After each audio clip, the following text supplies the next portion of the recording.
at the age of 6 years in Efon. He has started carving with yam. Olowe is one of the greatest carvers so far. Olowe of Ise is our global icon. Olowe, he carved, the thrones of palaces. He carved the furnitures of kings and the pillars holding their homes from Ogbagi to Irun, to Ise, to Emure. We are talking about a man who carved himself into fame using simple chisels and other simple and crude implements.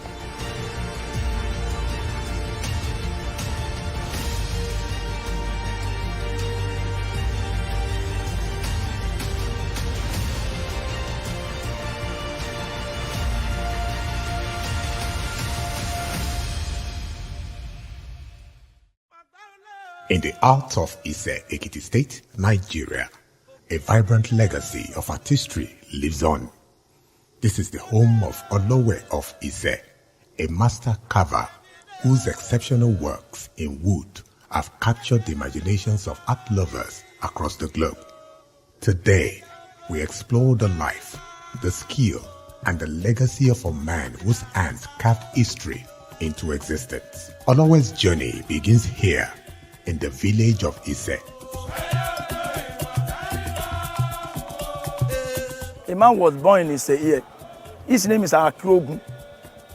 Akirogun was born from Ise, a family of a legal colony during the era of Ayabure Gotun. This Akirogun, he was a goldsmith that you call Alagbede. He left Ise as a usual then the old people used to travel around with their far consultants for their own work. He went to Ipetumodu in Osun State. That was where he got his own wife. From Ipotu, then he arrived at Efon during the era of Alaye Obanefon, Alaye More. So when he got to Efon, he settled there with his wife. Then he began to his son. The name of the son is Ajalemo. Then when Allah gave back to Ajalemo, then the Allah then and his council, then I said, okay, well, this man is an island that you do call Ari.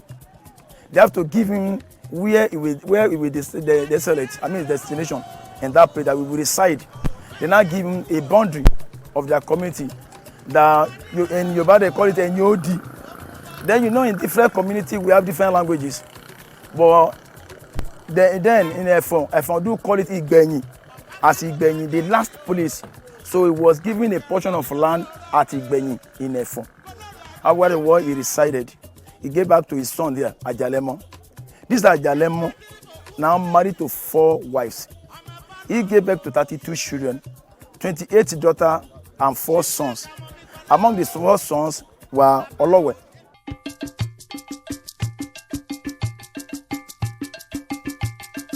As a young boy, his talents for wood carving were quickly recognized, and soon he would grow into a master craftsman, immersing himself in the Yoruba tradition.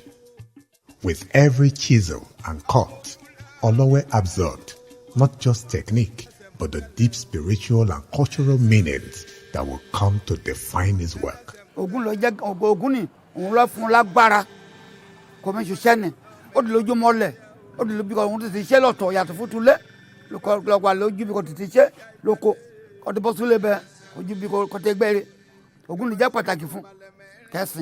As his skills sharpened, so too did his reputation. Olowe was commissioned by the Oba of Ise to create magnificent sculptures for the royal palace. These pieces were more than decoration. They were powerful symbols of the Yoruba people's ancestral connections and spiritual beliefs. He will leave Ise. He will travel to some areas to carve there. He carved at the palace of Ife. He carved at the palace of Obalufe in Ilefe. There's a Unibo Okuta in Ilefe. Then there's Apisogun. He carved to those places. Then he carved to the palace of Olowe of Ise land. With each royal commission, Olowe's status as a master sculptor grew. The inspiration then was from God. Olowe doesn't carve out all these things we are talking about in the daylight. My grandfather handed it over to my father. And my father told me that Olowe, you come around Olowe in the palace, they will be doing a lot of things, people will be around him, Olowe, and he will be, under his regalia, he will be making this carving. You will not see it. Darkness then was his studio. Bàbá mi Lamidi àbọ̀ rẹ̀ ọdẹ ni wọ́n máa ń ṣọdẹ. Wọ́n ṣọdẹ lọ sí Ọ̀gágá Èkìtì. Wọ́n ṣọdẹ síbẹ̀ wọ́n bá ọ̀dọ́ pálásì Ọ̀gágá wọ́n dé sí wọ́n gbà wọ́n lálejò gẹ́gẹ́ bí arìnrìn-àjò. Ọ̀tọ̀ débẹ̀ tó ń gbà wọ́n gẹ́gẹ́ bí arìnrìn-àjò. Ó wá dọjọ́ kan wọ́n wá ń ṣiṣẹ́ iṣẹ́ ọnà la máa ń pè iṣẹ́ ọnà. Wọ́n wá ń ṣiṣẹ́ yẹn. Bàbá mi wá ní wọ́n rí wọ́n ṣe ń ṣe dá kí ni yìí wọ́n máa láìkí ẹ̀ wọ́n dá gan wọ́n ló dá wọn kà sí wọ́n kàn sọ ń gbà yẹn wọ́n rí wọ́n fojú rí wọ́n wá padà wá sójòjú ìgbà tó wá padà wá sójòjú nǹkan ò wá fi bẹ́ẹ̀ rọgbọ nǹkan ò dá rárá ló bá lọ dífá ìgbà tó wá dífá ló ní ibi tó lọ tó ń ṣẹlẹ̀ lọ kí ló fojú rí ń bẹ̀ irú òòṣà wo ló fojú rí ń bẹ̀ wọ́n ní ọ̀dọ̀ Ọ̀gágá ìlú yẹn Èkìtì ni pé òun rí òòṣà kan wọ́n ń pè ní Olowe pé òun kàn rí pé Ifá ló máa padà lọ sí Ọ̀gágá ìlú yẹn òòṣà yẹn àbí kó gbé òòṣà yẹn wá sí ìlú ẹ̀ ń bí. And their work is just to give to the people who are from the traditional carver. So to put in their houses and also to continue to put it in the shrine. So many people always think, oh, the shrine is where they kill goats and no, they use this work of the wood. You talk to the wood will answer you. And that is when they say they go to the shrine, it's the carvers who carve the bow they put in the shrine. It's the carver who carve the wood. And that is what they worship. They go there and tell Iroko, Olowe of Ekiti, this your carving for Olumeye. Let me also have honor, like how they honor Olumeye. Olowe's work did not remain hidden in the confines of Yoruba palaces. His intricate and captivating sculptures found their way across the globe, admired by collectors, curators, and scholars alike. His pieces now grace the halls of the British Museum, the Metropolitan Museum of Art, and the Musée du Quai Branly, representing the finest of Nigerian art and the resilience of cultural heritage. The significance or the importance culturally, traditionally, is second to none all over the world. Because we've never found another person that is so enriched like when Olowe was on. The work Olowe has, he has it everywhere, like I told you, that spread everywhere across the globe. Wherever you see it, it has a cultural and spiritual significance. It depicts the entity of Yoruba. Olowe of Ise is our global icon. 85 years ago, I wasn't born, but Olowe's work influenced me in my own traditional way of making my own adire. Yeah, I started to learn about Olowe in, let me think, early 1980, I think. You know, you start reading about the art and then about this, that, and the other. And then I started, through dealers, to people, I started seeing the art, and I recognize it's a class on its own. You can see other good carvings, but I always look at a place like there's some complicated doors, for instance. The man is carving a door, chuck, chuck, chuck. The other things he's carving the door with chisels and some hammers. No electric tools in those days. And then he carves, and let's say if he mishits, end of story, he has to start again. Well, that's the beauty about it. Nowadays, in modern times, things would be different, but in those days the man had to, and the inspiration he had to do what he did, the beauty about it. You would have to see other art to compare, to know the way Olowe did his thing. It was craftsmanship, inspiration, and what else? I don't know. Unique. There have been some very good carvers after him, but not as good as Olowe, that's for sure. Agalelo Olowe is a world renowned carver and died many years ago. And when I got into office, I discovered that his works are scattered all over the world. The demand is almost forgotten. So I felt that we owe it a duty to history and to posterity and to the people to ensure that the man is not totally forgotten. People speak of his works everywhere I go to, but nobody refers to him. People don't even know that he came from Ekiti State. So, and I regard them as our best export to the world. First of all, you have to remember that Olowe represents Yoruba culture. Olowe carved Yoruba culture into his creativity. His doors, his house pools, his ekpa. Ekpa is very unique to the Ekitis because they are the ones that do the ekpa festivals. Olowe represents the beauty, the richness of Yoruba culture in his creative work. And so, if he's being celebrated and being embraced, being cherished by those who know in the world, I mean, it would be a beauty to have a museum dedicated to his work in his hometown. I first encountered Olowe about 23 years ago. I was on a visit to America, and a female friend of mine who worked with the Smithsonian Institute just told me, Femi, I want you to come and meet an Ekiti man at my workplace.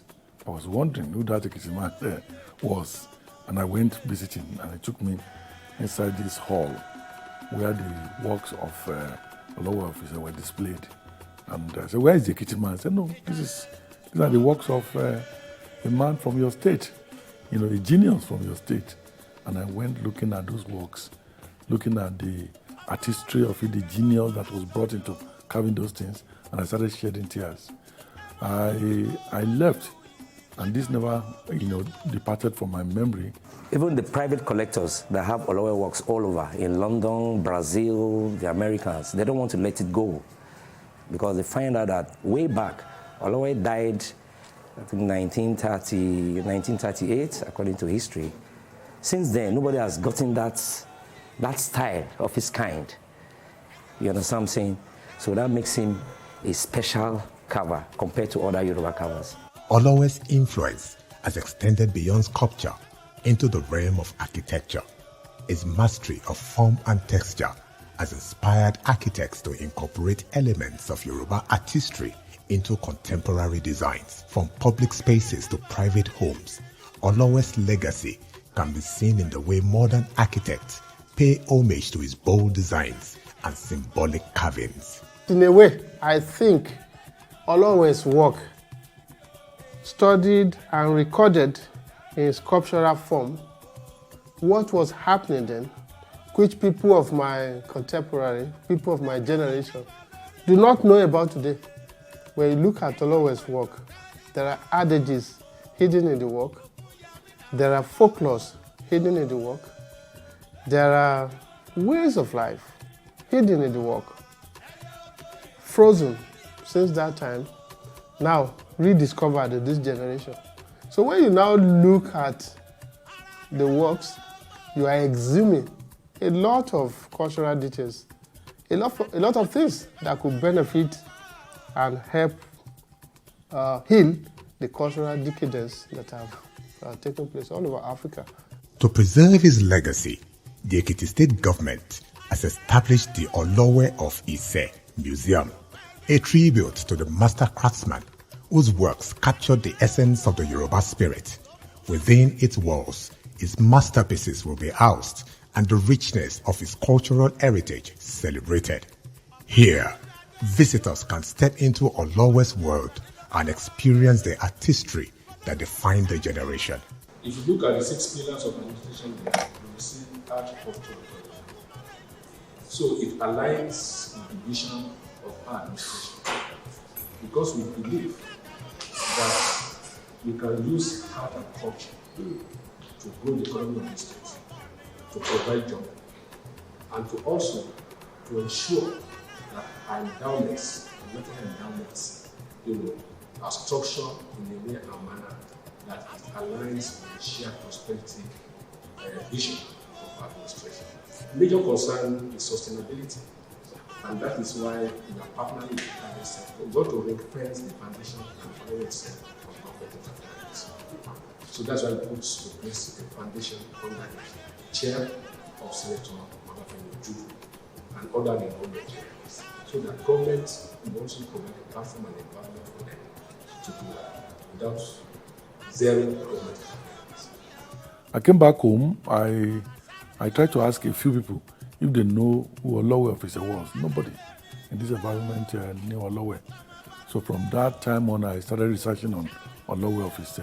I started writing about him. Sometimes late last year, I read a piece of article online about Olowe and written by, I think, a foreigner. And there was a claim that unfortunately no member of Olowe's family exists any longer. So I now said, okay, fine. I came in for Christmas and I called one of my cousins here. I said, let us travel together to Ise. I need to go and find out if truly nobody existed from that family again. So I got to Ise, just very close to the King's Palace. I saw young men under the tree playing Ayo Olopon. And I beckoned on one of them to come, came to me. I said, do you know of Olowe? He said, yes. The carver, I said, yes. Is there any member of his family still alive? I said, yes, there are members of the family alive. And in fact, I know one, his grandson, who is a friend of mine. I said, can you locate him? Yeah, I said he could. So, we waited. He located the guy and brought him. The guy then and the earlier person I spoke to then entered the car and took me to their family house where Olowe worked and died and where he was buried. And I was touched. The house was already collapsing, dilapidating. I came back home. I wrote a story, published on LinkedIn and on Facebook, well received. A lot of people, and their friends abroad who are into arts also called me to say, oh, that was a good trip you made and that kind of thing. So, and I started wondering, what can we do in memory of this genius? What can I do? I spoke about a museum and all of that. And, I was on my bed one night. I said, let me even forward this article of mine to the governor of Ekiti State. And I've never known him to be an art person. I just said, let me take a chance. I took a chance. And as soon as he read his story, he called me. He called Egbon, we have to go to Ise. I love this, we must do something about this man. So he gave me a date on, I think 2 days after I read it, and then we proceeded to Ise. We first made a call at the palace where I met the king and we spoke of Olowe and admission and all of that. With the king and his chiefs and other prominent people in the town, we went to the Olowe's family house.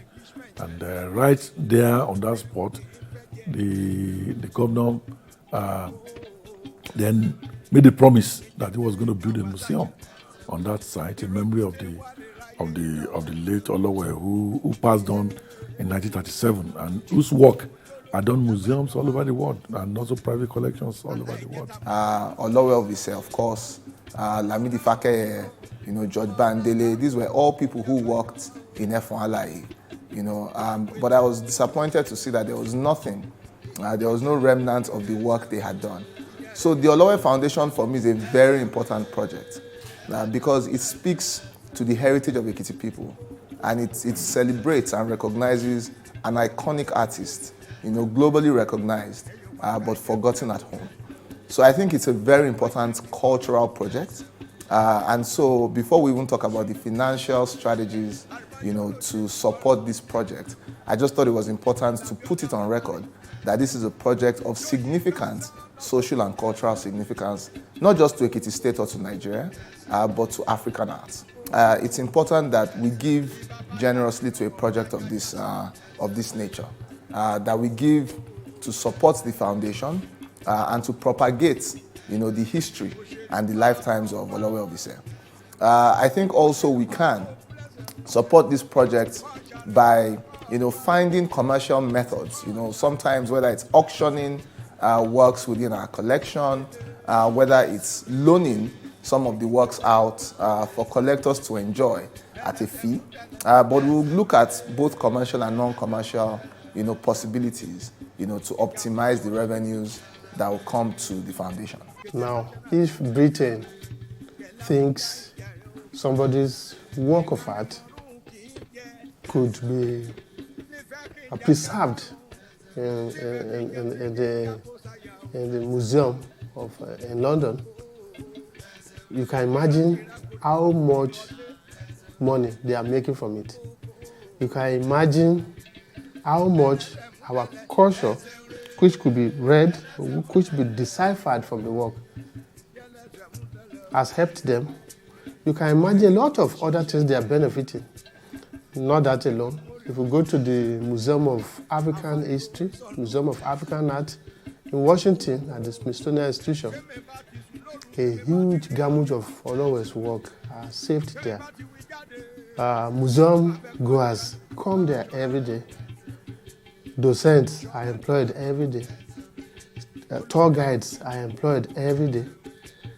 All that, tourism, all that increase the income of a particular state or country where that is happening.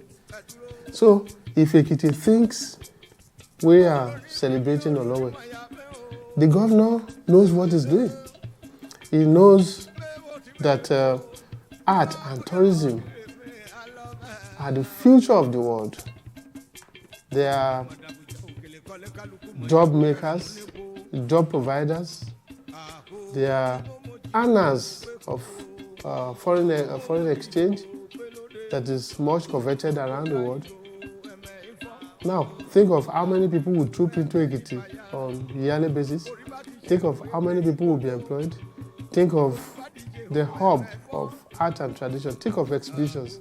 Things we hear and think happens. We think they happen only in Lagos, Benin, Abuja, and all that. They'll be happening here.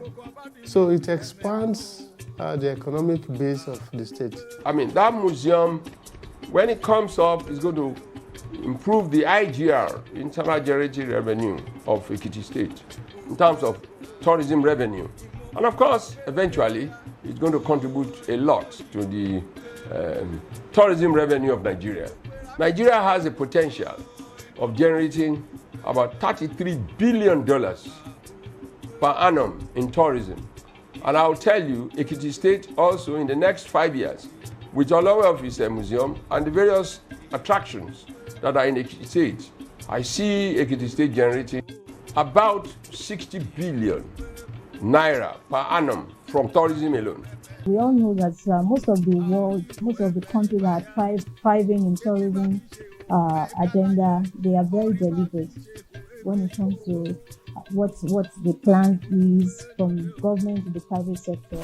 And because this is a very huge project, we can't leave it to the government alone. Government will play its role by all of the putting the right policies in place, tax holiday for people that are ready to invest, then financial institutions and even sponsored initiatives from different organizations. And that is why we're going this route of fundraising for this project.